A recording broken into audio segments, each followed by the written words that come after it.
جمهوریت دولت د ولسمشر په ولسي او سیاسي چارو کې ستر سلاکار او د ننګرهار ولایت ښاغلی والي د ملي دفاع وزارت د 201 نمبر سیلاب په لور د تشریفاتو کې ته اوپنی نظام ترتیب ستاسو د راتلو او معاینې ویاړ لري د 201 نمبر سیلاب په لور د تشریفاتو د کې بلندوی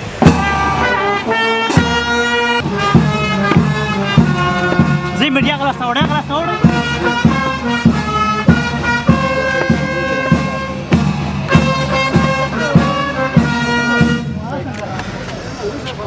السلام عليكم وعليكم ستوري مش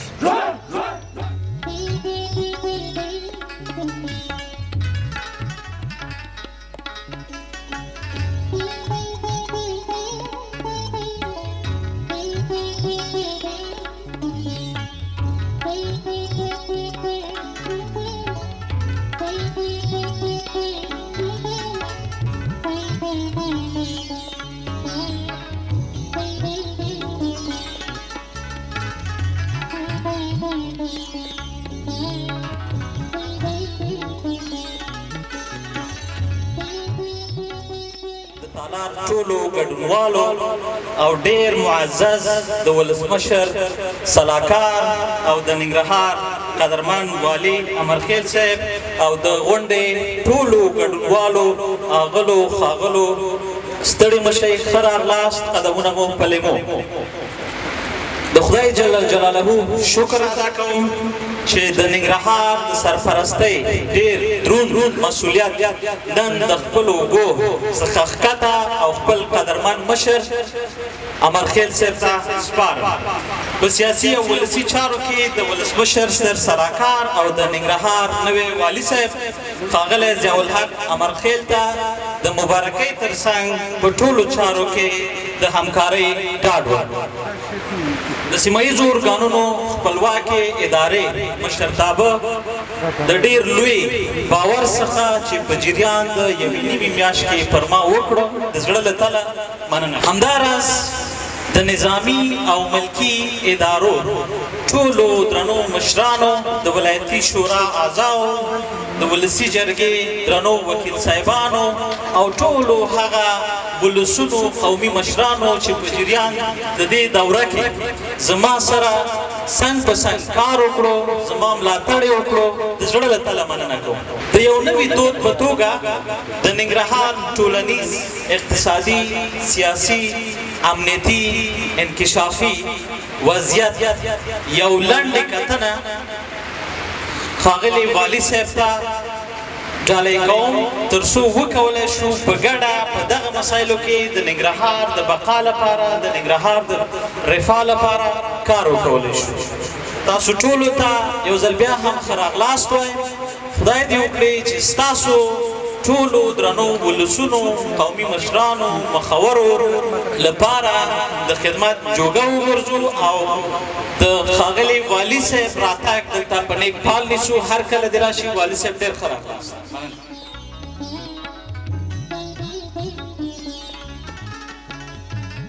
فرمان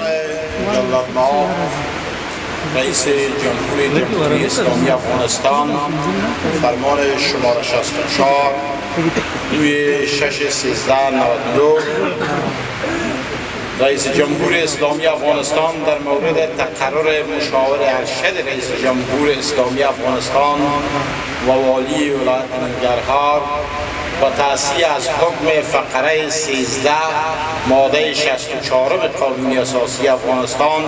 ایجاد یک بست خارجی را تحت عنوان مشاور ارشد رئیس جمهور اسلامی افغانستان در امور مردمی و سیاسی و همزمان تقرر محترم ضیاءالحق امرخیل در آن بست و همچنین به منظور تنظیم و انسجام هرچه بهتر امور مربوطه در امر حکومتداری محلی تقررشان به حیث والی ولایت ننگرهار منظور است. از خداوند منان جل علی شانه توفیقات مزید برایشان در امور معامله استدعا دارم. امرخیل صاحب تبریک باشد. محمد اشرف غنی سلامونه او نیکی هیله تاسو درنو حاضرینو او ټولو ننګرهاریانو ته وړاندې کوم. ننګرهار او ننګرهاریانو زما په زړه کې ځانګړی ځای لري. زه چې کله ننګرهار کې امنیه قماندان وم نو د دې سیمې خلکو ما سره د امنیت په تامین کې ډېره همکاري کړې او ډېره مینه یې راکړې.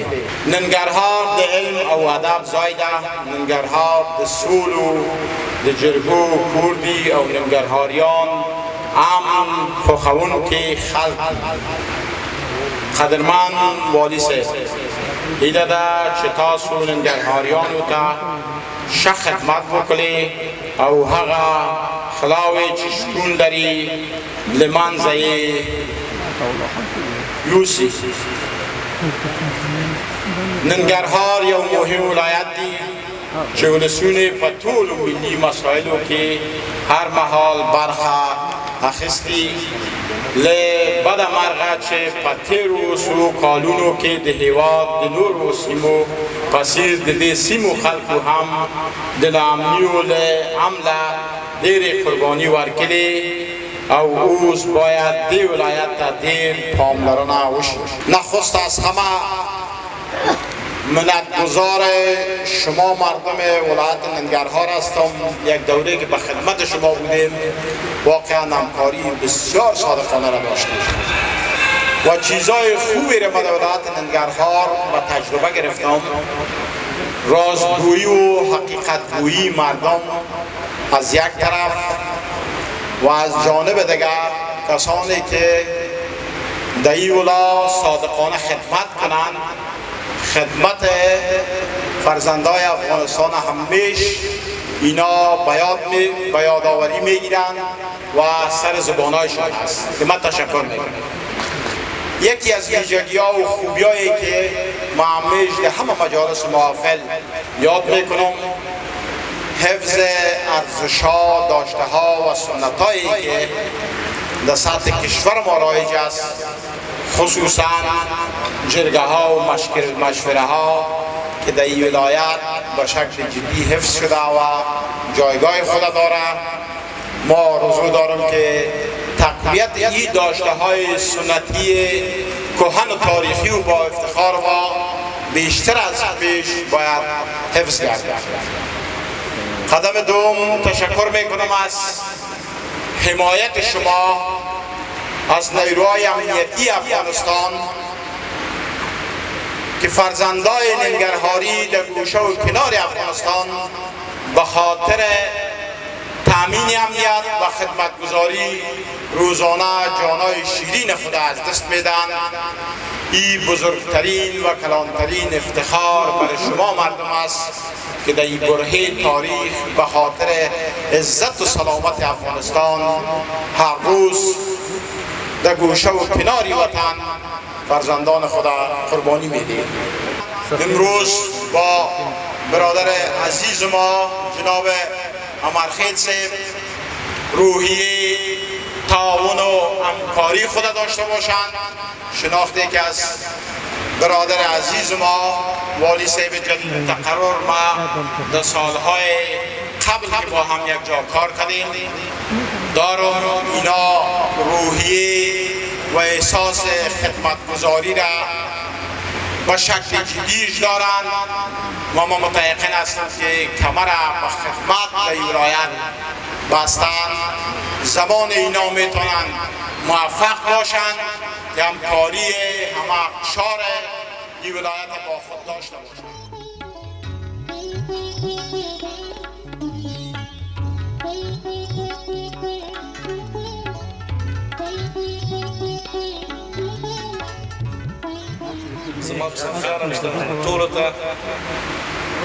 السلام علیکم و رحمت الله و برکاته. مخکې دې نه چې خپلو خبرو ته راشم په سر کې د وروستیو امنیتي او طبي پیښو له امله چې زموږ بې شمېره هېوادوال شهیدان شوي دي د هغوی روح ته دعا کوم. دغه راز د امنیتي پیښو له امله د ټولو علماء کرامو شهیدانو ته خصوصا د دغه تاریخي او لرغوني ولایت د علماء کرامو شهیدانو ته مولوي صاحب رحان مولوي صاحب حقاني او داسې نورو شهیدانو روح ته دعا کوو.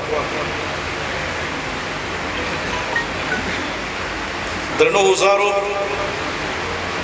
زه نن دلته له دوه درسه راغلی یو خو د جلال آباد رئیس جمهور د استازي په صفت د والي صاحب د معرفۍ لپاره او دوم د یو نګراني په صفت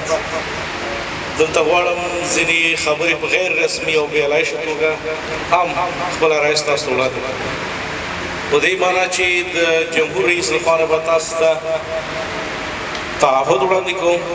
خو د دې تر څنګ به نیو والي صاحب ته خپله رایه زه د یو نګراني په صفت وړاندې کړم. امرخیل صاحب سره د پاسه 2 کاله کېږي چې نږدې کاري ارتباط لري ځوان دی انرژي لري او همدې ځوانۍ سره بیا حوصله هم لري د ولس په ژبه پوهېږي د بهرنیانو په ژبه پوهېږي د دې انتخاب د جمهور رئیس لپاره په دې دی چې د دغه ولایت په انکشافي برخه کې خپلې هلې ځلې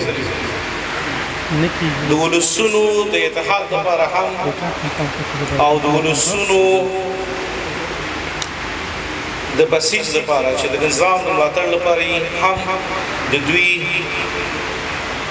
ونډه مهمه ده. نن د والي صاحب سره د افغانستان د اسلامي جمهوریت د سیمه ییزو ارګانونو عمومي رئیس شبیب خان کټوازی هم راته له بده مرغه وړمه ورځ د نوموړي وراره د هېواد د دښمنانو لخوا په شهادت ورسېد نو هغوی پکتیکا ولایت ته تشریف راوړي له همدې امله موږ معین صاحب سارنګي صاحب ته زحمت ورکړي چې موږ سره دې څخه راشي. تشکر جناب امرخیل صاحب د جلال آبادي په صفت باندې که اجازه یي زه خپلې هیلې تاسو ته وړاندې کړم خو دا هم ژمنه کوم چې د هرې هیلې د ترسره کولو لپاره به موږ د جمهور رئیس د دفتر څخه تاسو ته مکمل حمایت کوو. امرخیل صاحب یوه ستونزه د زونونو په سطح خصوصا د ولایتو په سطح بیا او د ولایتو ولسوالیو بیا په ښار کې د ناحیو ترمنځ د غیر انډول انکشاف موضوع کېدای شي تاسې تېره اونۍ د کابینې په جلسه کې د جمهور رئیس د لومړي مرستیال خبرې اورېدلې کله چې هر زون ته د بودیجې خبره یاده شوه نو په تېر مالی کال کې د نورو زونونو په پرتله کمه بودیجه د جنوب ختیځ زون حوزې ته ورکړل شوې دا زموږ مسؤلیت دی چې دغه عدم توازن له منځه یوسو خو دا ستونزه د ننګرهار په ولایت کې هم لیدل کېږي نه پوهېږم چې شینواري صاحب شته دلته که نه د پوهنې رئیس صاحب خو د هغوی د شمېرو له مخې د دې ولایت د زده کوونکو شمېر نږدې 1 میلیون ته رسېږي والي صاحب نو د ښوونکو شمېر یوازې 14,000 ته رسېږي د اداري اصلاحاتو د مقرریو په اساس باندې 4,500 د ښوونکو شمېر دلته کم دی. تېره اونۍ چې کومه جلسه رئیس صاحب جمهور سره هم درلوده نیک زیری دا دی چې والي صاحب ته ژمنه وکړه چې 2,000 اضافي د ښوونکو بسونه به ننګرهار ولایت ته ورکړي.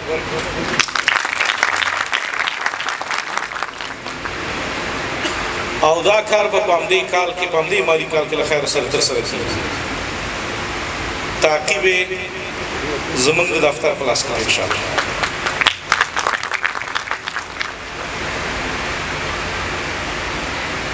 امرخیل صاحب هماغسې چې 3 ورځې مخکې جلال آباد جمهور رئیس تاسو ته ویلي چې په اصلاحاتو کې خصاص سره د مبارزې په برخه کې په امنیتي برخه کې په بشپړه توګه نه یوازې دا چې د جمهور رئیس د شخص لخوا به تاسو ته حمایت وي بلکې د چارو ادارې ریاست د امنیت شورا ټولې ادارې به ستاسو په خدمت کې او دا به ان شاء الله په عمل کې کله چې د ننګرهار مشرانو یو نیم میاشتې مخکې د رئیس جمهور سره د ویډیوي کنفرانس لپاره خبرې درلودې یو موضوع هم د جلال آباد ښار د پراختیا موضوع وه رئیس صاحب تاسو ته ویلي چې د ښاري پراختیا ستراتیژیک پلان مسوده چمتو شوې د 5 لویو ښارونو لپاره جوړه شوې ده عملی اړخ به د جلال آباد ښار نه پیلېږي 13 ورځې د جمهوري ریاست د عملیاتي واحد مشر ته وظیفه ورکړې چې دلته د امیري صاحب سره ښاروال صاحب هم راغلی امیري صاحب دوی ته مبارکي ورکړه کله چې رئیس جمهور دوی سره خبرې وکړې ورته ویلې چې د ښاروالۍ کارکوونکي په 2 برخو وویشه اوله برخه د ښاروالۍ خدماتي اړخ ته باید متوجه اوسي او دومره برخه د ښار د پراختیا دغه ستراتیژیک پلان چې دی د هغې دپاره باید کسان وګمارل شي ژمنه یې هم دا وه که چیرې مسلکي کسان خدای ناخواسته په اوسني تشکیل کې موجود دي نو د 40 نه 50 اضافي متخصصین به د ښاروالۍ د انکشافي پلانونو د تطبیق دپاره به تاسو ته ورکړل شي نو له خیره سره چې د ښاروال صاحب ارزونه پای ته ورسیږي د نوي تشکیل منظوري به زه خپله شخصا تعقیبوم او دوی ته به ترسره کوم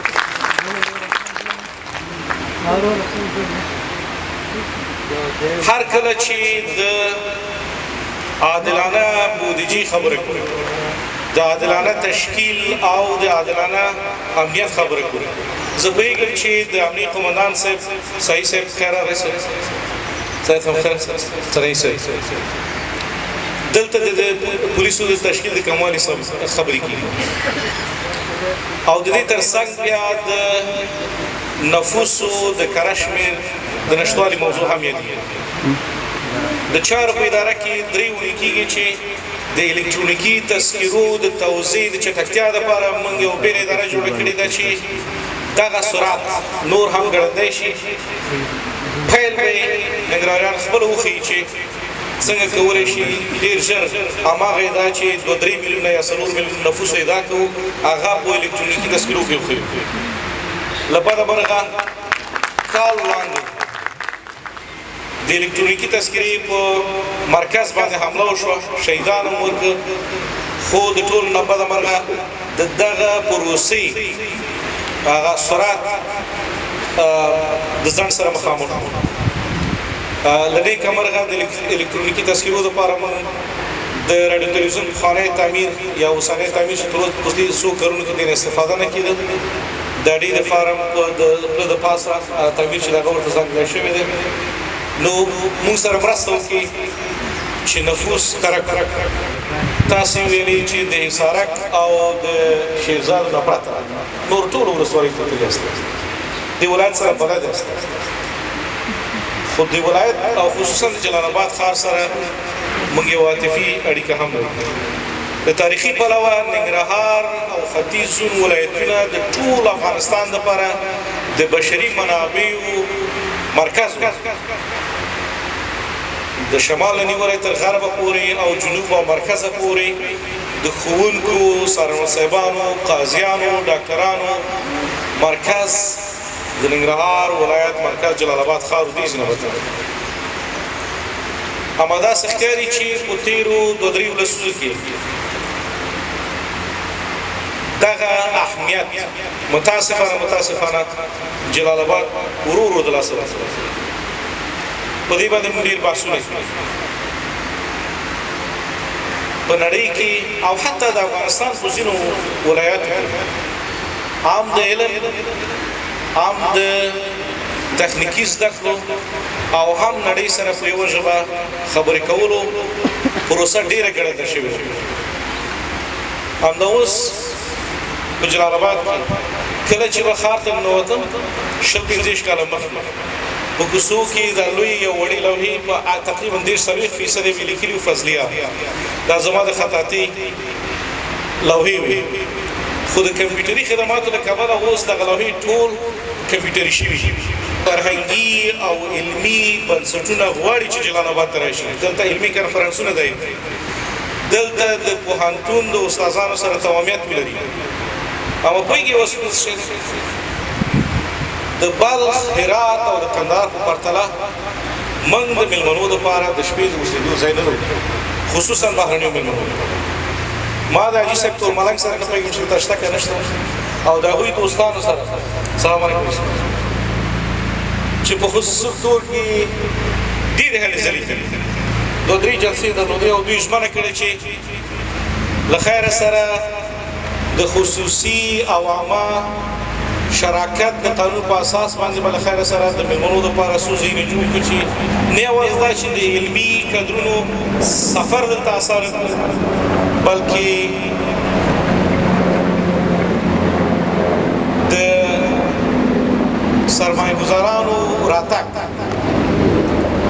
په همدې موخه موږ د جمهوري ریاست د پانګه اچونې د اسانتیا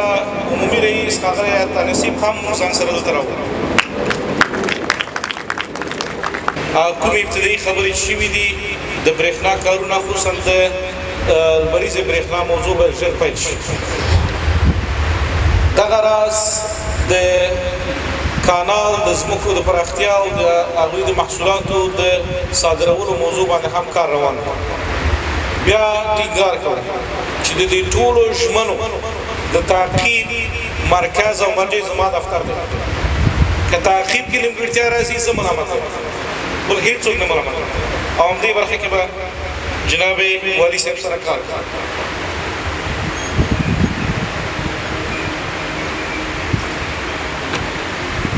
والي صاحب درونټۍ ته چې نږدې کېږي نو لیکلي چې د علم او ادب زانګو ته ښه راغلاست کېدی شي چې رښتیا هم په لسیزو کې یا پیړیو کې دغه لقب موږ درلودو دلیل روښانه د همدې ښار د نجم المدارس څخه شهید موسی شفیق فارغ شوی د کابل امام ابو حنیفې ته لاړ د هیواد یو پیاوړی ډیپلوماټ شو د هیواد د بهرنیو چارو وزیر شو او بالاخره د هیواد صدر اعظم شو چې په خپل وخت کې د هیوادونو سره ډېرې لوی موافقې کړي موږ غواړو چې د نجم الدین اخندزاده فارغین بیا هم موسی شفیق وزیږي په دې هکله ستاسو توجه پکار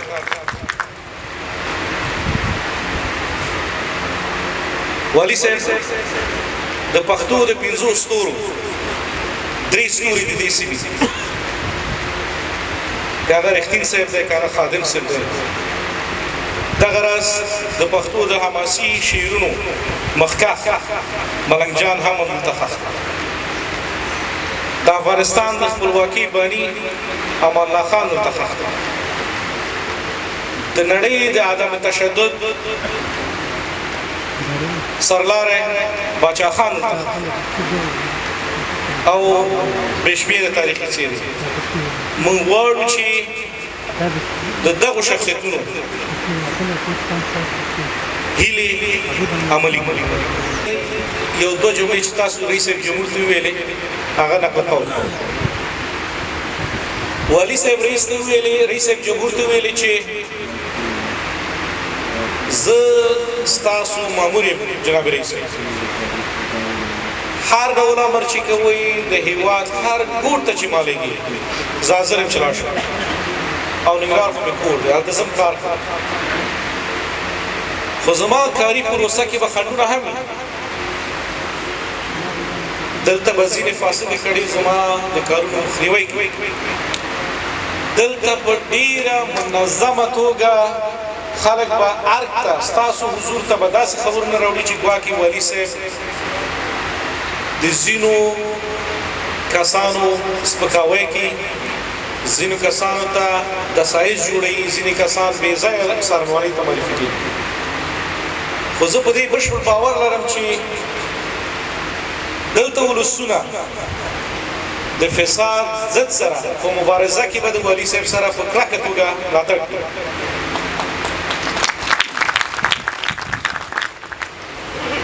ما سره نن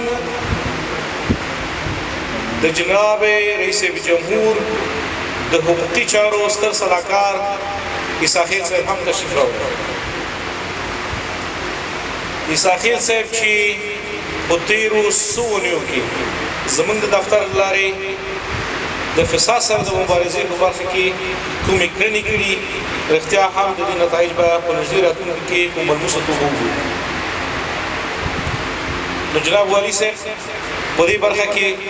د فساد سره په مبارزه کې تاسو خاين ته ځای نشته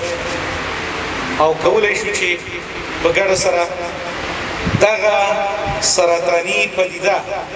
د دې ولایت کدا په د حکومتداري په چوکاټ کې بیا د باندې لمنځه وشو. جناب جمهور رئیس د کابل د پروسې په کنفرانس کې په زغرد ویلي چې د افغانستان اسلامي جمهوریت آماده دی چې د مخالفو وسلوالو سره بدون د قید شرط مذاکرات دا لومړی ګام. د هغه څخه مخکې د حزب اسلامي د مشر ښاغلي حکمتیار سره سوله چې نوموړي د تیرو نظامونو سره هېڅکله سوله نه وکړي، دا هغه سولې زمینه مساعده کړه. دا هغه سولې د تطبیق مسؤلیت هم چې ډېر دروند و امرخیل صاحب ته سپارل شوی دی چې تر ډېره پورې پرمختګ شوی پکې، او اوس هم به د ولایت د مسؤلیتونو تر څنګ به هغه پروسه هم بشپړه کړي. مننه امرخیل صاحب. اوربند هم د جواب جمهور رئیس لپاره 2 کاله مخکې د کمکی اختر په ورځ وشو. کامیاب اوربند اوسنی ورځو کې د څه د پاسه 15,000 محکوم شوي وسلوالو طالبانو خوشي کول، هغه هم بدون دی نه چې موږ ته چا د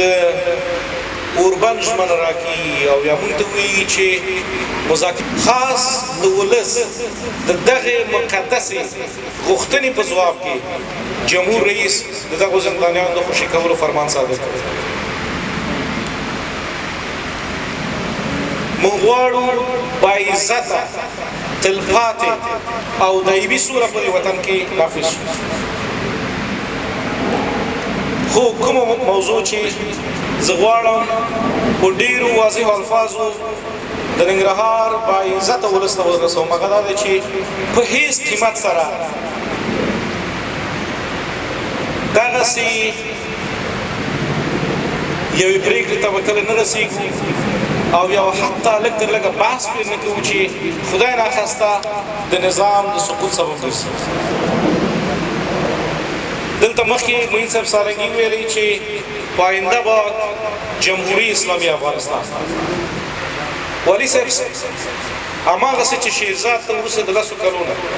امنیتي ځواکونه لاړل، سره دې چې د شیرزادو مسله تر اوسه پورې مهال نه ده، څېړنې روانې دي. اما یې سارک ستاسو په لومړیتوبونو کې باید راشي. په دې هکله چې هر څه کولی شو تاسو سره به وطنداره تاسو د قونسلګرۍ د ویزو خبره وکړه.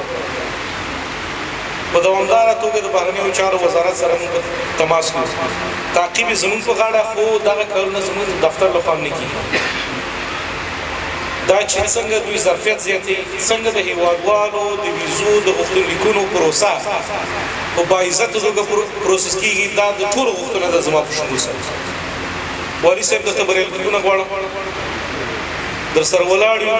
لکه ورور غوندې، لکه حکومتي همکار غوندې، 4 ساعته د هرې ستونزې په هکله باندې، د هرې غوښتنې په هکله باندې چې د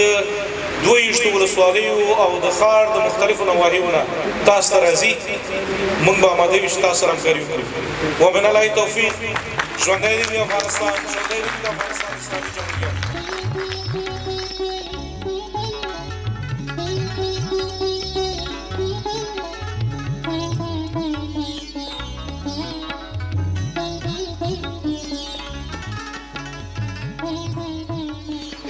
ولسونه جناب فضلي صاحب ډېر اخلاصمند خلک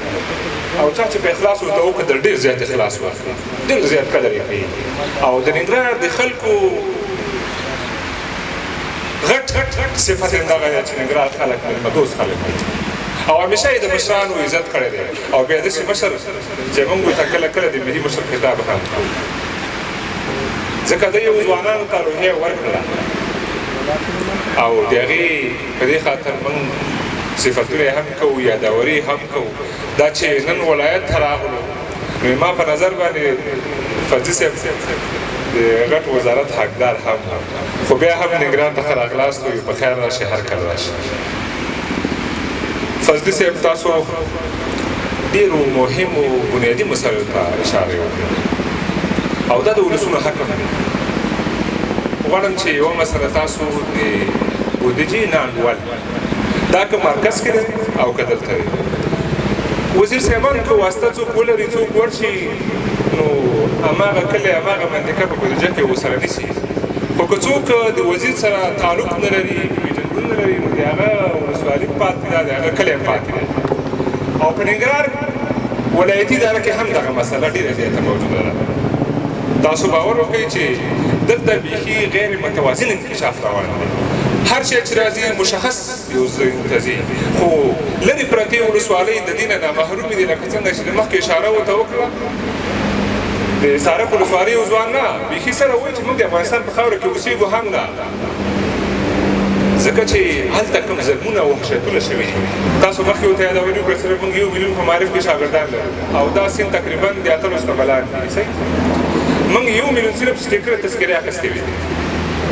او په هغه صرف ښار کې به اخیستې وي په ولسوالۍ کې نه وي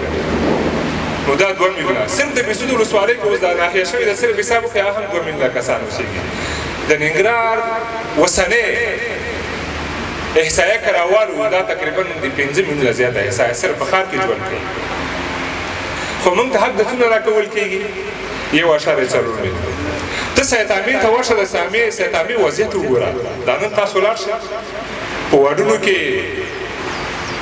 کوم بیډونه چې ته لګولي په کوڅو کې ورته یې باندې اچولي دي که یو د دوا دپاره غوښتنه ترې وکړي بودیجه نه لره ولسوالۍ خلاصه کړې ولسوالۍ داسې په بند حال کې دي صرف پناډولو د پرسټامول نه بل شی پکې سره شته د اکثره رجسټران د شینوار نه راونیسه تر حصارکه پورې د داعش پروژه چا ماته کړله دغې ولس ماته کړله قرباني چا ورکړه دغه ولس ورکړله په بمونو څوک ایښودل شو فضلي صاحب که دا خلک هم درکړي خیوه که نه کابل نه اوس بیا اخوا د شمالي ولایتونه هم ټول نیولی وي خو دلته د ننګرهار شینوار عزیزانو ویاړیو د دغې خلکو په وړاندې ودرېدل او قرباني ورکړله خو متاسفانه قربانۍ بدل دلته چا ونه لیدلو د اصلاحاتو اداري جناب فضلي صاحب دا په دې خاطر باندې چې ته اوس د ننګرهار په مرکز کې یو داسې شخص یې چې ننګرهار په تا باندې ویاړ مشر یې اول ته دغسې اداره کې مسؤلیت یې داسې پرلی چې د ټول د افغانستان مشري ستا په لاس کې ده او تمه توقع ستا نه ډېره زیاته کېږي د اصلاحاتو ادارې د کمیسیون به یو څو مسایل تاسو ته آګاه کله چې امتحان اخیستل کېږي آنلاین سیستم دی خو تاسو باور کوئ هغه خلک چې د دوی اشخاص دي 2 ورځې مخکې هغه ته یوزر ورکول کېږي آنلاین باندې سبا پرچړه کېږي غریب سړی په اصلاحات داري کې نشي راتللی وی ګورئ اوس هم د ادارو کې اکثره ادارو کې تاسو دا وګورئ دغه غوښتنه تاسو ته چې دغه مسایل کې دغه موږ چې د ولس شفافیت غواړي ولس خبر دی دغه مسایل ده چې دلته ظاهري ډول باندې د اصلاحاتو د کمیسیون اداره همیشه ستایل کېږي خو داخل کې به موږ ته معلومات کېږي چې څوک ټاکل کېږي څوک راځي دوی د آنلاین چغې وایي چې کله ورځي نو هغه ته یوه ورځ مخکې بیا آنلاین باندې هغه یوزر چې کوم پاسورډ دی هغه ورکول شوي هماغه نوموړی شخص پکې کامیاب وي او د دور بابا د دغه کانډو کې چې د دې خلکو دروازې لګېدلې او همیشه د هغه پر موږ باندې ګزارونه کېږي دا ولس وژل کېږي او موږ ته خپل ولس ګران زه خپل منځو کې خو وژل کېږو طالب هم وژني داعش هم وژني دین خو دغه چاره نشته د پاکستان خو مو ساتي کنه دا خو باید موږ ونه وژني کنه د امنیتي وضعیت خو ننګرهار ماشاءالله اوس خو د کابل نه مېلمانه راغله موږ الحمدلله اوس په ښار کې نو مشکل نه لري تاسو ته اشاره وکړه مهم مثلا د ښار د انکشاف باید وشي ځکه جلالاباد بیا ننګرهار ستراتیژیک ولایت دی سرحدي ولایت دی ډېر غټ ولایت دی 19 ولایتونه زما فکر 14 ولایتونه دلته اوسېږي حتی د پنجشیر ایزان هم دلته په ننګرهار کې کار کوي 14 ولایتونه دلته باید ډېر زیات توجه وشي همیشه تاسو فوکس بیخي په ننګرهار باندې لږ زیات کړئ ځکه قرباني ننګرهار ورکړې ده د کابل نه وروسته تاسو خپله وایئ چې دویم رای د ننګرهار ورکړه نو ننګرهار ته هم باید لږ شی وکړئ که نه ډېر شی وکړئ سړک نشته هغه ولسوالۍ چې بیخي امن دي سړکونه ورته نشته هغه وجه دا ده چې دلته انکشاف متوازن انکشاف نشته که چا څه خوښوي هماغلته یې وړي عزتمندو د برق رئیس کېدای شي دلته ناست دغه د سرشهید د ډاګ مسله تقریبا 6 کاله موږ ولایتي شورا کې وشوه 6 کاله او 6 کاله کېږي چې هر کال موږ افتتاح کوو د هغې ځي باید داسې نه شي چې بیا ګوره افتتاح لپاره بیا رانشي صحیح خو دغه مسله کې موږ د برق نه واقعیت چې مستفید شو ځکه اوس که هرات مخکې تللی دی خو په اقتصاد لاړ دی ټولې کارخانې هلته لاړې دي زموږ پیسې تجاران همالته لاړ دي که دغه برق ننګرهار ته اوس 15 کاله کېږي برق راغلی هماغه 10 میګاواټه برق دی او 10 ته یې 15 هم نه شو نو دا میګاواټ څلوېښت نه شو دغه چې دې غوښتنه کوو تاسې هم چې دغه مخکې چې 6 کاله سر پروژې کېدل هېڅ نه چې بیا هماسې پروژې دغه نه شي چې دغه سړک تېر شي دا یې موږ دپاره یو ډېر بنیادي سړک دی دا د جنوبي اسیا او مرکزي اسیا سره نښلوي تر څو د ولسونو یو اقتصادي لحاظ باندې مخکې لاړ شي نور ما په نظر باندې دونه خاص شی پاتې هم نه دی چې موږ یې تاسو ویل ترخم سره په پاکستان سره دی او دغه مسله کې هم که تاسو دې خلکو نه لږ د هغه والی خپله جوړ کړئ ځکه تاسو وګورئ چې بېګا د کابل سړک باندې شهیدان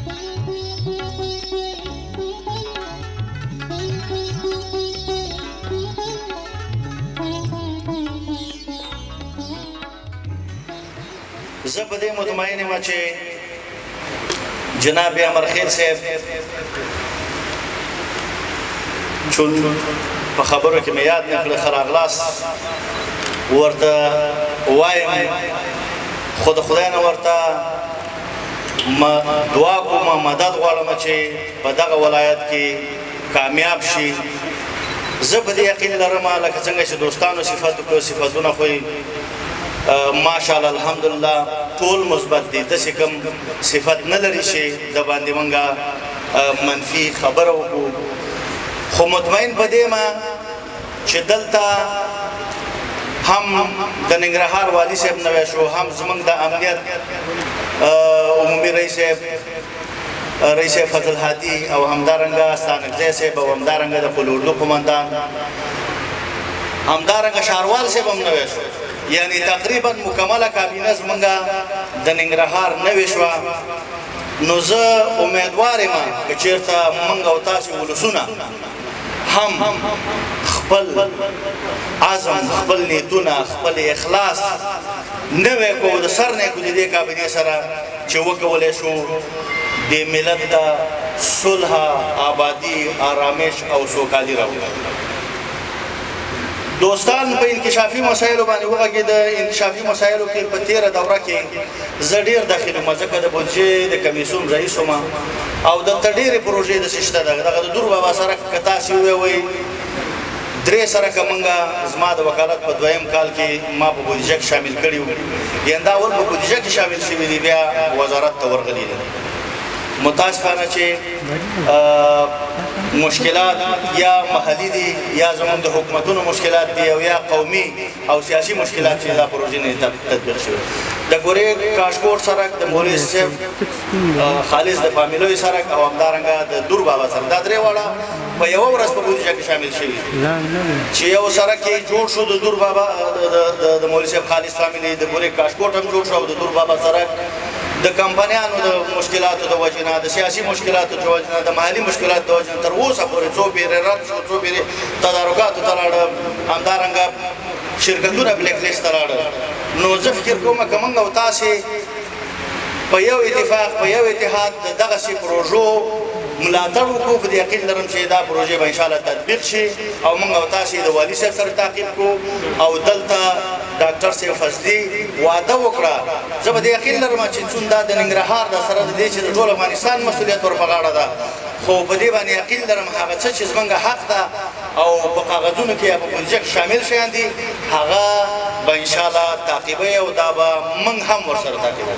نو خدای شاهد ده ورونو مشرانو کشرانو دولتانو ولسي خلکو حکومتي خلکو راځئ چې په یو غږ په یو اتفاق په یو اتحاد نور شیان به کېږي انشاءالله خو چې صلح راشي راځئ چې ټول د صلح لپاره لاسونه راونغاړو او صلح ته کار وکړو څنګه کولی شو څه د حل لارې دي څه طرحې ورکولی شو طالب ته سوال وکړو خپلو ولسونو ته سوال وکړو مشرانو ته سوال وکړو چې بس ته نو وخت چې صلح راغله زه به د یقین لرم چې موږ هر څه لرو هر څه کولی شو زمونږ صادرات دومره شته ده چې موږ وکولی شو خپل ملک پرې آباد کړو زمونږ دومره افغانان په خارج کې شته ده چې هغوی راشي دلته سرمایه گذاري وکړي زمونږ صنعت کې شروع رشد وکړي خو چې صلح نه وي هېڅ امکان نه لري چې موږ دا شیان نو تاسو ټولو مې غوښتنه ده چې هر سړی په خپله برخه کې د صلح لپاره کار وکړي جناب والي صاحب زه به د یقین لرم انشاءالله چې د مدیریت په برخه کې خو 100% نمرې لري همدارنګه د ارتباطاتو په اړه همدارنګه د اجتماعي تعلقاتو په اړه او دلته خو فضلي صاحب کبیر خان دا نور دوستان ټول وعدې وکړې موږ هم انشاءالله در سره ولاړ یو د ولس په نمایندګۍ باندې هره مسله چې د ولسونو په برخه کې تاسې ته پېښېده نو انشاءالله موږ در سره همکار یو زموږ د وکیل صاحبانو او همدارنګه زموږ د ولایتي شورا د وکیل صاحبانو سره په ګډه ستا څنګ کې درېږو او ولسي مشکلاتو کې به سره ملاتړ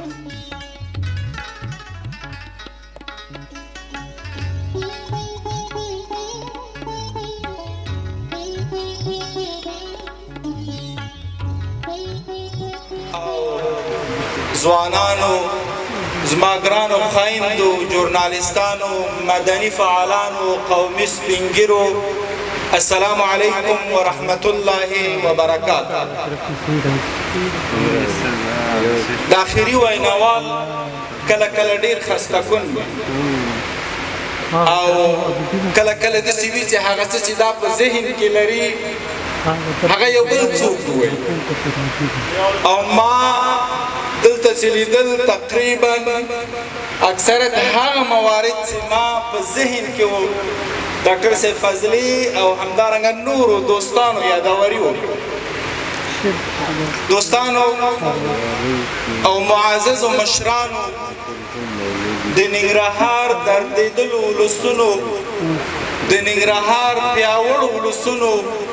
د افغانستان اصلي وارثینو او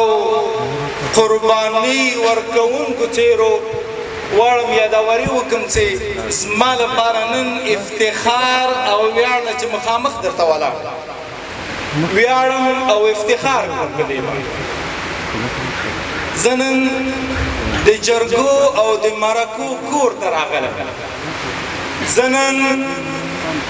د نجم الدین اخونزاده صاحب کلي ته راغلی زه نن د موسی شفیق استوګنځي ته راغلی او زه نن د هغو نورو مبارزینو منطقې ته راغلم چې د دې ځینې نور افغانستان ته الهام ورکړی نو په دې باندې زه ویاړم او افتخار کوم دوستان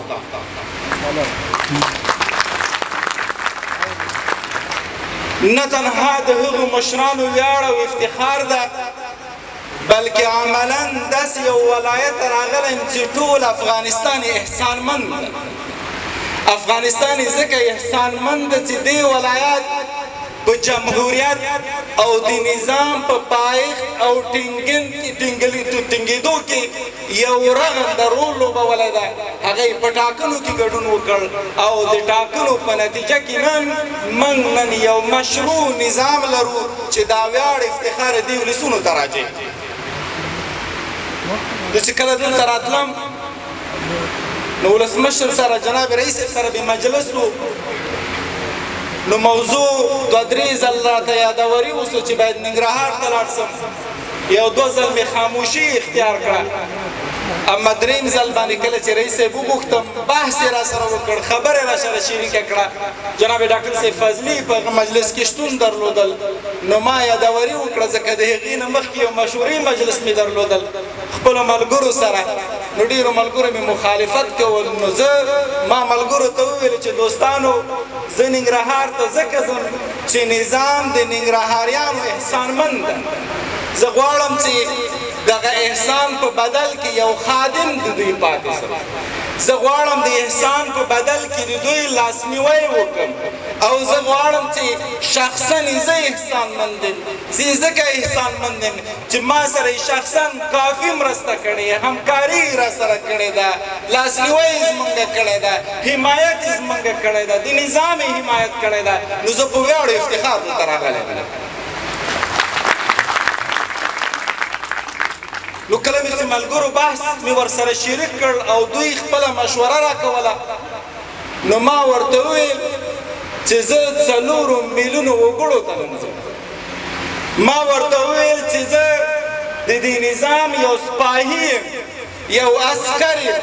یو خادم یم دا خو ننګرهار ډېر غټ ولایت ده که چیرې د راوت ولسوالۍ ته رئیس جمهور د افغانستان لېږلی وی په افتخار تلم قسم خورم چې په دې کې ریاکاري نه کوم دا زړه دا خبره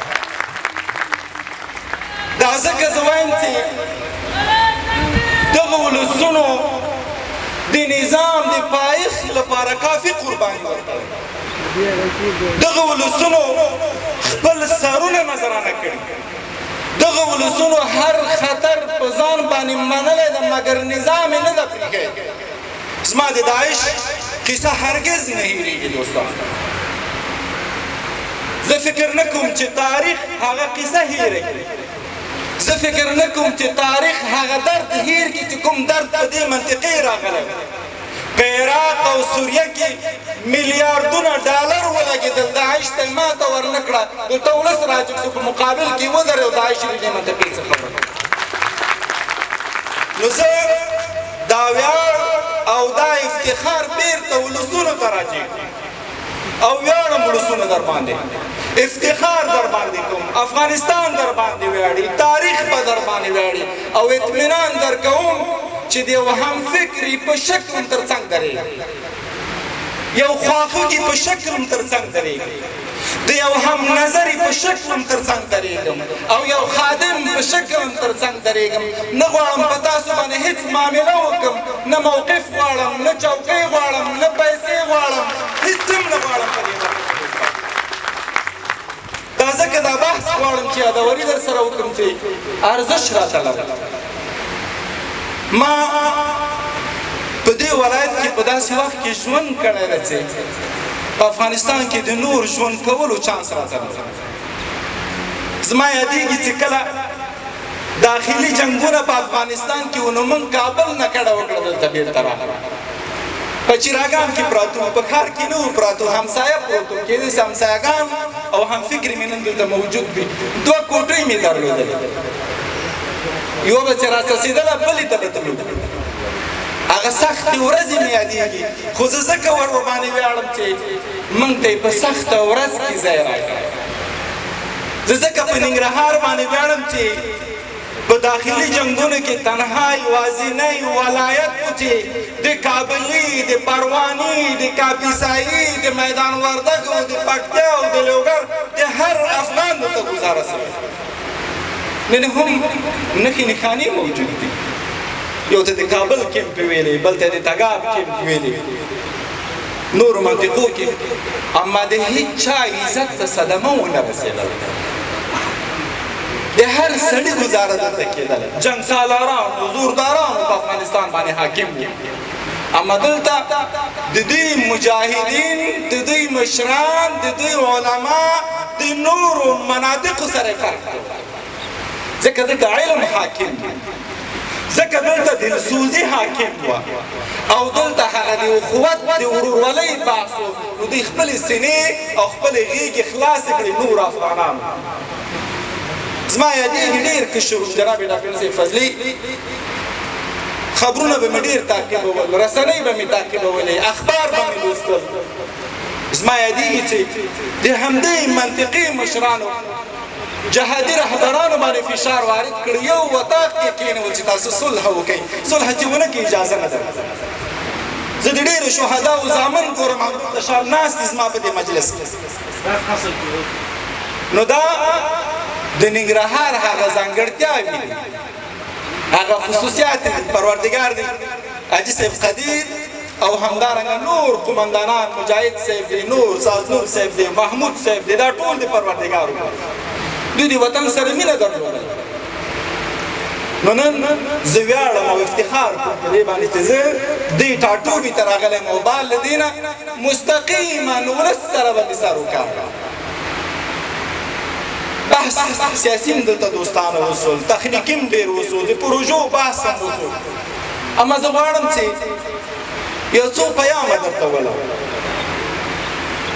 پیام دا د دوستانو چې تر څو چې لاس ورنکو نظام دلته امنیت نشي راوستلی تر څو چې هر یو د سپاهي رول ونه لوبوو دلته امنیت نشي راتلی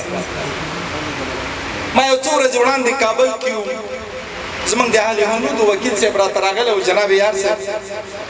او ناراحت و ژړغونه ژړغونه کېدل خالصه صاحب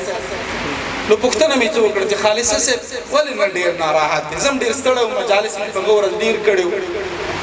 وایي نن تللی وم هغه کورنیو ته مې عذر زارۍ کولې چې افغانستان مه پرېږدي چې افغانستان یې پرېښودل زموږ د اهل حنودو نو ویې ژړل ما هم په سترګو کې مې اوښکې راغلی د بېوسۍ اوښکې مې په سترګو کې راغلی چې 101 کاله وړاندې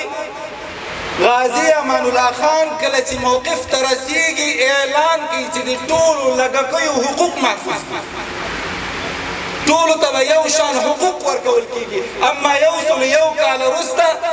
زما د هندو زما د سیک هغه حقوق ورنه کول څو چې 101 کال مخکې ورکول سوي نو ما په دې بېوسۍ احساس مې وکړ دوهم ځکه د بېوسۍ احساس مې وکړ چې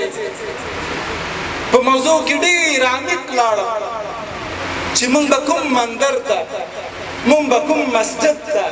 موږ به کومې هدیرې ته موږ به کوم واده ته موږ به کوم محفل ته موږ به کوم عالم دین ته او موږ به کوم قومي مشر امنیت تامینوو تر څو چې په ګډه کار ونه کړو امنیت په افغانستان کې سرتاسري رانیسي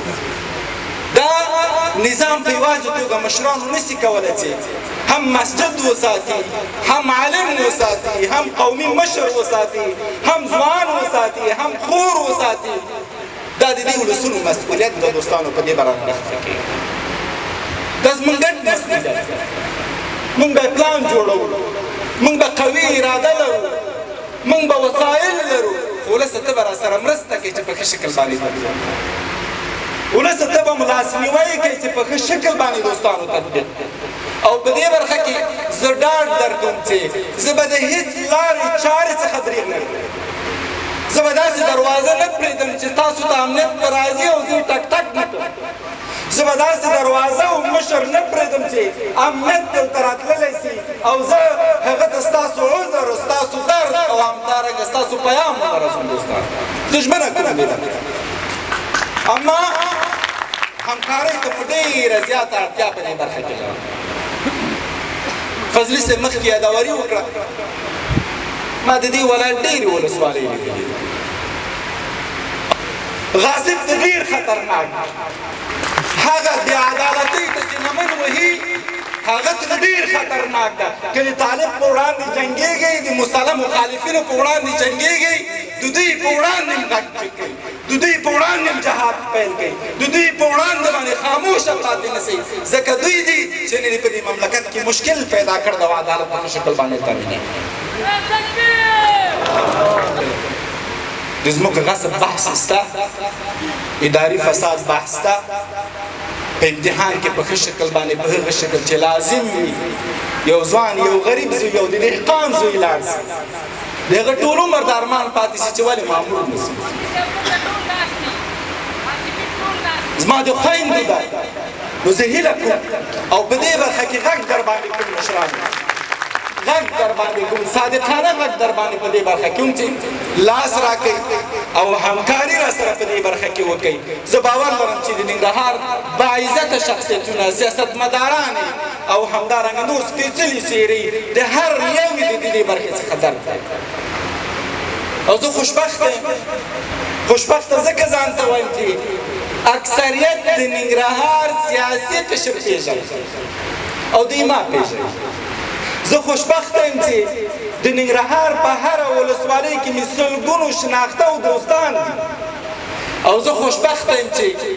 په کابل کې همچنان د جناب فضلي صاحب نه شروع ډاکټر صاحب محیب ولسمشر همدارنګه نور دوستان عیساخیل صاحب دي وزیر صاحبان او وکیل صاحبان د ملي شورا سناتور صاحبان د سنا رئیس د ټولو سره حسنه رابطه لرم. او دا هر یو ته به دا پیام زما وي چې دوستانو لاس راکړي چې ننګرهار د اوسني حالت څخه راوباسو. زه د دې لپاره نه یم راغلی چې یو مشر توهین کړم. زه به هرګز ځان ونه بخښم چې زه یو مشر ته توهینامیز الفاظ وکاروم. زه به هرګز ځان ونه بخښم چې ما نه یو ځوان ناحقه خفه سي. او زه به هرګز ځان ونه بخښم حتی په زنکدن کې به هم دا په سترګو کې وي چې د یو خور عزت ونه کړم او د یو خور د عزت څخه دفاع وکړم. زه به ځان ونه بخښم. صادقانه را خبره کوم دوستان. اما بیا هم تمرکز په دې باندې کوم چې د یو لاس څخه ټک نه وځي. ملا مې را وتاړئ، همکاري را سره وکړئ او راځئ په ګډه باندې دا خپل کور جوړ کړو. ما یو څو ورځې مخکې یو ځای کې خبرې کولې نو درد راته راغی د خبرو په منځ کې. مخې ته مې ډېر معزز مشران ودرېدل. خوشحال خان ودرېدل، احمدشاه بابا مې ذهن ته راغی، میرویس خان نیکه مې ذهن ته راغی. نو ځان سره مې فکر وکړ چې دغه خلکو کمال څه و. دا کمال یې په چشت کې و چې موږ ته نظامونه جوړول او زموږ پیام یې تر نړۍ رسول، موږ ته امن راوړل، موږ ته سوکالي راوړل. نو نتیجې ته ورسېدل چې فرق یې موږ سره دا و چې هغوی ډېر ژمن وو، د هغوی د ژمنتیا کچه ډېره لوړه وه، د هغوی د پاکي کچه ډېره لوړه وه، هغوی په موقف په چوکۍ مین نه وو، هغوی حق ته حق ویلې باطل ته باطل ویلې. نو نن که دا وکړو دوستانو، زه باور لرم چې افغانستان همدې حالت ته ګرځي. موقف ته تېرېږي. دلته زما مشر ورور مخکې کار کول میاخیل صاحب کور دی آباد، ډېر یو باعزته شخصیت کې خپل هلې ځلې وکړې خو هغه لاړه. زه راغلم، زه به هم دې ځای نه ځم. اما زه غواړم چې کله دې ځای نه ځم داسې یو څه مې کړي چې ننګرهاریانو ته مې سترګې ټیټې دي، داسې یو څه مې کړي چې اولاد مې په ما ونه شرمېږي، داسې یو څه مې کړي چې همفکرې را باندې ونه شرمېږي، او داسې یو څه مې کړي چې خپله بېرته راځم هر کور راته ولایت وي او هر کلی راته ولایت وي. دوستان د دې ارمان لرم، په خدای ارمان لرم. اما عین وخت کې په دې باندې بیا فکر کوم چې تعلیم نه لرو، خوشبخت نه یم، ځکه په داسې حالت کې راځم چې په هر کلي باندې حاکم دی، په داسې حالت کې راځم چې کافي فقر ځپلی یم، په داسې حالت کې راځم چې نړیواله وبا مو تېره کړې ده، او په داسې حالت کې راځم چې د بیکارۍ کچه ډېره لوړه ده، او په داسې حالت کې راځم چې خصوصي سکتور مو صفر ده. نو دا مې بیا دردوي، ځکه دا په اسانۍ نه کېږي چې دا ټولو برخو ته زه رسېدلی. تاکید په دې باندې کوم دوستانو، باور په خدای قسم درته خورم که همدغه ډله لاس ورکړي تنها ننګرهار نه افغانستان ګل ګلزار همدغه ډله همدغه هوزار چې سره ناست نو غږ بیا کوم چې راځئ په ګډه سره کار وکړو. د انکشافي برخو کې غواړم یادواري وکړو چې مطمئن اوسئ چې ما د وکیل صاحب همدارنګه دی جناب فضلي صاحب مادهوارې خبرې مې واورېدې. فضلي صاحب په ذهن کې مې حق شو ستا خبره، بغیر له لیکلو حق، ځکه چې هغه بحث تا مطرح کول هماغه زما ذهن کې و د هغې نه ما رنګ نو ژمنه کوو چې د باسازۍ برخه کې به زه هرګز خاموشه پاتې نشم، کار به درسره کوم. اما دا د دې معنا نه لري چې زه جامع الکمالات دا ټول کمالات زما دي، ډاکټر هم زه اوسم انجینر هم زه اوسم حقوقدان هم زه اوسم قاضي هم زه اوسم څارنوال هم زه اوسم هېڅوک دا کمالات نه لري زه غواړم په حیث یو ټیم در سره کار غواړم په حیث یو ملګري در سره کار غواړم نظارت وکړم اما ډاکټر به خپله ډاکټري کوي صحتنامه به خپله صحتنامه مخ ته وړي اما هغه همکاریو ته چې دوی اړتیا لري په هغې برخه کې به یو ښه همکار پاتې کېږي د برق په اساس انشاءالله په خدای کول دا ستونزه په حل کېدو ده زه یې نه تکراروم تاسو یوازې رنج ځې نه وړئ ټول افغانان رنج دي نظام متحد ده په دې برخه کې هر ورځ بار بار کابل کې ورباندې مجلس سوی ده حل لارو چارو باندې بحث سوی ده چې هغه به زه له خیر سره په وخت و زمان در سره شریک د معرف برخه جناب ډاکټر صاحب فضلي یادوري وکړه هغه ننګرهار زه ډېر کشر وم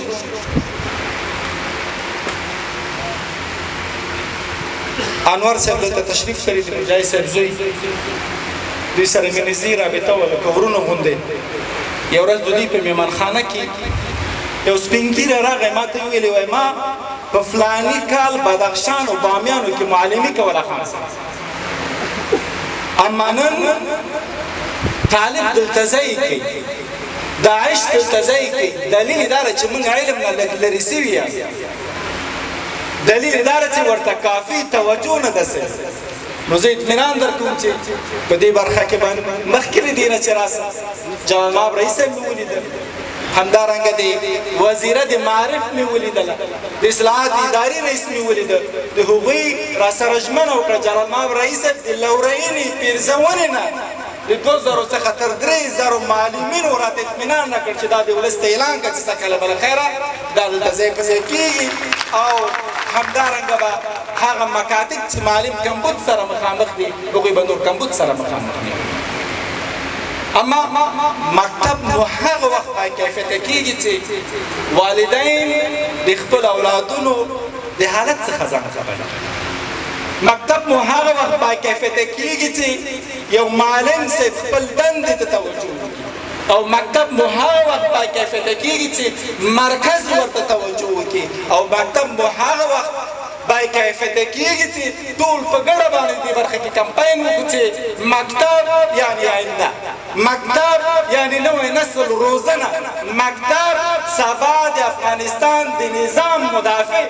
هیله کوم درڅخه چې د مکتب د معارف په برخه کې سره په ګډ لاس ورکړو او هغه ماشومان چې جنګ ځپلي دي هغه مکاتب چې اوس عملا بند دي هغه سره دوباره خلاص کړو او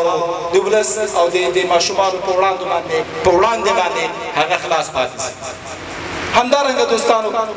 غواړم یادوري وکړم چې من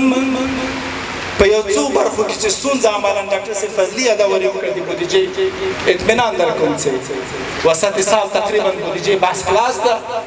د نوي کال بودیجې لپاره به زه د ننګرهار معزز وکیل صاحبان خان صاحب دلته شته ده او همدارنګه یار صاحب شته ده شپون صاحب شته ده نور سناتور صاحبان او همدارنګه مشران چې دي دوی سره به په ګډه باندې کار وکړم هره دروازه به وټکم چې راتلونکي کال لپاره ننګرهار ته په مختلفو برخو کې موږ بودیجه واخیستلی شو مختلفو برخو کې بودیجه مرکزی حکومت ورته منظوره کړي او انشاءالله هغې برخې ته به توجه وکړو بحث رانه وګد نسی دوستانو د اختطاف بحث دلته یادوري زه غږ کوم او د غږ تر څنګ یوه هیله کوم زموږ د قضایي ارګانونو څخه چې د دوی په مقابل کې انعطاف پذیري وکړي نن مو کې اختطافچي په خپل سزا ورسېږي سبا هغه جرأت نشي کولی نو زه ژمنه کوم په دې برخه کې به انشاءالله زه ټولو لارو چارو څخه استفاده کوم د دوستانو په همکارۍ باندې د ولس په همکارۍ باندې تر څو رسیدګي وکړو او تر څو دوی ته دا فرصت بیا برابر نشي چې سبا زما تجار اختطاف کړي زما د تجار اولادونه اختطاف کړي او همدارنګه هغوی دوی ته مجبوره کړي چې دوی خپل کډې بل ځای نورو ځایونو ته ونیسي دوستانو یوه هیله درڅخه لرم او صادقانه د زړه نه لرم چې بحث راټول شي هغه دا شخصي بحثونو څخه به تېر شي ځکه زما فضل د خدای دا روابط دونه دي که ووایم چې تاسو دا نیمو سره زه په نامه پېژنم دې کې به زه دروغ ونه وایم اما دونه بسونه نشته دي چې ټول زه وګورم په انفرادي شکل رسیدګي درته نشم کولی راځئ په اصولو کې لاس راته شخصي روابط احترام لرم کور ته م درځم لاس ته ښکلوم مشره اما کله چې د نظام د تعهد بحث راسي زه مکلفیت په دې باندې لرم چې عدالت په ښه شکل باندې تامین او د دې ژمنه کوم ما خدای سره ژمنه کړې ده چې زه به بېعدالتۍ کې اعظمیت کوشش د دې کوم چې سهوا بېعدالتي ما ژمنه کړې ده چې ملي وحدت ته به په ټول قوت باندې کار کوم او ما ژمنه کړې ده د دې چې سبا نه مې خپل پروردګار ته سترګې ټیټې او نه د مخلوق ته سترګې ټیټې وي نو بنا په دې برخه کې لاس راکړي دوستانو چې لس ورځې ماموریت دی اما سم ماموریت دی لس ورځې ماموریت دی وي په اخلاص دی وي په صداقت دی وي نو همکارۍ ته ډېره زیاته اړتیا لرم په دې برخه کې که زه یوازې په ګمارنه باندې یوازې یو محدوده کړۍ یا انډیوالان یا چارواکي وپالم نو ما نه به پروردګار د آخرت په ورځ د هغه شیرزاد او د حصارک د سپین ږیري او د ځوان پوښتنه کوي ورته زما به یوازې حساب وکړه نو هیله کوم چې په دې برخه کې مرسته راسره وکړي او همکاري راسره همدارنګه غواړم یادوري وکړم او غږ در باندې ولسونه وکړم د رسنۍ څخه مې هیله ده چې په دې برخه کې مرسته راسره وکړي زه نه غواړم وخت مې په دې ضایع کړي ټول په مبارکیو باندې هره ورځ لسګونو خلکو ګورم هر یو مې زړه کې ځای لري د هر یو په لیدلو خوشحالېږم د هر یو په مجلس خوشحالېږم د هر یو سره په بحث خوشحالېږم اما وخت دومره نشته ده چې بیا نور مهمو مواردو ته رسېدګي وکړم نو زه امیدواره یم چې مبارکیو نه به تېر سو اما د مبارکیو په ځای باندې یو څه موده بعد راته راسئ د مکتب ستونزه م راسره شریک کړئ د مبارکۍ په ځای باندې د کلینیک ستونزه م شریک کړئ د مبارکۍ په ځای باندې که کوم ځای کې بې عدالتي ګوري په هغې ته راته یوه طرحه راوړئ یوه برنامه راوړئ ځکه چې وخت ضایع نه سي او همدارنګه لیدنې کتنې مو صحیح سالمې مخ ته لاړ سي نو دا در باندې دوستانو باندې همدارنګه غږ کوم په ځوانانو باندې زما ګرانو ځوانانو د ننګرهار ځوان په افغانستان کې یو نوم لري غږ در باندې کوم ځوانانو چې ملي وحدت ته کار په اجتماعي رسنیو کې داسې یو څه مه لیکئ چې معلومات مو دقیق نه وي داسې یو بحث مه مطرح کوئ چې هغه ملي وحدت ته صدمه ورسوي داسې یو بحث مه مطرح کوئ چې هغې نه د تعصب بوی لاړ شي او داسې یو بحث مه مطرح کوئ چې نظام مو کمزوری کړي امنیتي ارګانونه مو کمزوري کړي او د دوی په وړاندې یو بدګماني ایجاد کړي هر هغه څه خپاره کړي چې هغه حقیقت دی ما بله ورځ یو فضلي صاحب یو شارټ یو لنډه ویډیو د الجزیرې یو خبرنګار خپره کړې وه ما باندې ډېره ښه ولګېدله ځکه ډېره لنډه وه پیام یې ډېر ښه و د ژورنالستانو ته نو هغې یو مثال ورکړی و چې که ته په یو اطاق کې ناست یې او تا ته یو څوک راسي چې بیرون باران ده عین نسته دا وایي خبر نه ده ته وایي دا کړکۍ خلاصه که بیرون وګوره چې باران شته که نشته نو زما هیله دا د ژورنالستانو څخه چې هغسې بحث وکړي ولس به خبره وساتي او زموږ د شل کلن دستاوردونو څخه یو مهم دستاورد چې موږ څلورمه قوه ورته وایي هغه زموږ رسنۍ دي او په ټوله معنا ورته احترام دی دا زموږ فرق د زموږ مخالفین دا زموږ فرق ده چې هغوی غږ جګولو ته څوک نه پرېږدي اما نن خوشبختانه نظام مو دومره قوي سوی ده چې د یو ولسمشر په مقابل کې یو ژورنالیست درېږي ورته وایي چې دا بحث په دې شکل باندې ده او هغه خاموشي اختیاروي او په ښه الفاظو جواب ورکوي چارواکي مو کوي نو دې ته زه اطمینان درکوم ژورنالستانو ورته چې زه به اعظمي کوشش د دې کوم چې تاسو سانسور نه اعظمي کوشش ما ژمنه داره چې کافي ازادي درته درکول شي اما یوه هیله درڅخه کوم په حیث د یو ورور کوم په حیث د یو افغان درڅخه کوم چې دقت پکې ډېر وکړئ تر څه چې پیام په ښه شکل باندې لاړ شي بحث ودیږي دوستانو ګرمي ډېره ده زما په زړه کې ډېرې خبرې وي چې زه وکړم په آخري شخص مناسب یې نه ګڼم چې ډېر به طولاني سي د هر یو څخه د زړه له کومې مننه بیا تاکید په دې باندې کوم چې زړه مې پر تاسو تړلی دی تاکید په دې باندې کوم چې همغږي به رامنځته کړم او تاکید په دې باندې کوم چې هر یو ته به احترام کوم تر څو چې هماهنګي موجود نه وي همغږي موجود نه وي احترام متقابل موجود نه وي دا وطن یا دا ولایت د دې حالت څخه نه سو راباسلی دا د ټول ګډ مسؤلیت دا څو ورځې په رسنیو کې یو خبره کېدله ما لپاره جالبه وه چې ننګرهاریانو سره شریک کړم ولا خارجان وځي یا له دا کېږي یا له خارجي ځي دا به څه کېږي